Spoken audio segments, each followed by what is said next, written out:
Well, the other day we found out who was going to be the main villain for the upcoming Lanterns series, and quite honestly, the initial introduction left me underwhelmed.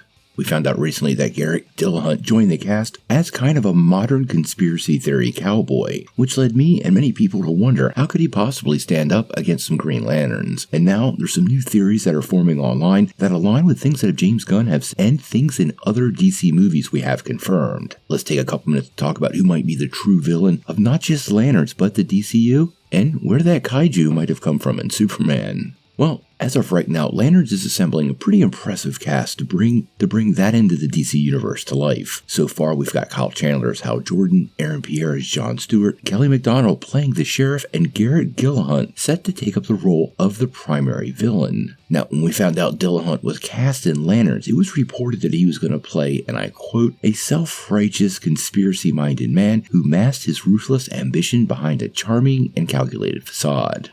Now, right out of the gate, many of us, myself included, were kind of talking about how it was really weird for him to be the main villain, because a regular kind of cowboy conspiracy nut is not somebody who can stand up against two fully charged Green Lanterns. Now, this has led to a lot of conversation, which has reflected on some things that James Gunn has said in the past, and kind of suggest this villain could be the first seed of the big baddie for the first chapter of the DCU. Now, this centers around Darwin Cooke's New Frontier, a comic project that takes place in the 1950s. Interestingly, in this story, the masked men who fought for freedom during World War II have been totally outlawed, but they do fight on and operate under sort of hidden agendas in dueling ideology. Now, James Gunn has said that the New Frontier and its magical alternative history is a huge influence on DC Studios, and that has many people wondering if the villain for not only Lanterns, but all of Chapter 1, Gods and Monsters, could indeed be the villainous Center. Now, this is one of DC Comics' weirdest villains, so it's right up James Gunn's alley. And out of the gate, this was one of those things that was suggested early on that I thought was very James Gunn. Now, the villain itself was born in the core of the Earth. It's a monstrous being that observes activity on the surface for millions of years through telepathy. Now, this entity views the growth of humanity and its potential to replicate the destructive force that killed the dinosaurs, well, as a threat to himself, and he decides to wipe humanity out. Now, like I was saying, it has been previously reported that the Center is expected to make its presence felt throughout several projects, and considering his association with monsters, well, Creature Commandos seems like a sure bet, and quite possibly show up in the Authority.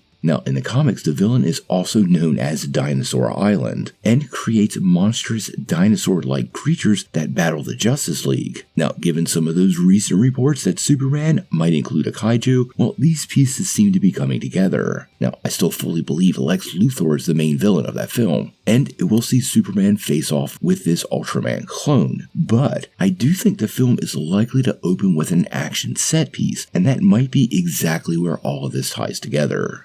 So how does all this tie to Dillahunt's character? Well, one ability the Center does have is flat-out possession. The villain has multiple psychic-oriented powers. In the comics, is capable of possessing many creatures, including those with very strong wills, like the Martian Manhunter. I actually think he'll probably be controlling Dillahunt, setting the seeds for his return, and that could indicate towards the end of the show, when the mystery is revealed, we could see Hal Jordan and John Stewart face off with some pretty interesting creatures. The Center gives James Gunn all the pieces he really needs for a truly Gods vs. Monster showdown. Its ability to spawn these sort of dinosaur-like creatures, and what they did in the comics, well, would make for some incredible visuals, seeing many of our favorite DC heroes take on these creatures and bring something to the screen that nobody has ever seen. Now, one of the interesting things about this potentially being the story is, in case you didn't know, Kyle Chandler is reportedly only signed up for the series, no movies, and this has suggested to a lot of people that Hal Jordan will not make it out of the first season of Lanterns. Now, that seems sort of weird at first, but if the Center is the villain, well, you could totally see how Hal Jordan could get taken out in the process and set up a much bigger showdown. Now, obviously, we're going to keep following everything Lanterns. I think this is really big news. The Center will make for something that nobody has ever seen in any other superhero film. We'll try to do a full breakdown video sometime very soon. If you haven't watched Final Frontier, I've linked the movie and the comic down below. You should totally check it out. It's one of Darwin Cooke's best stories, a classic peek into the DC universe, and something, like I said, James Gunn stated will be a huge influence on the DCU.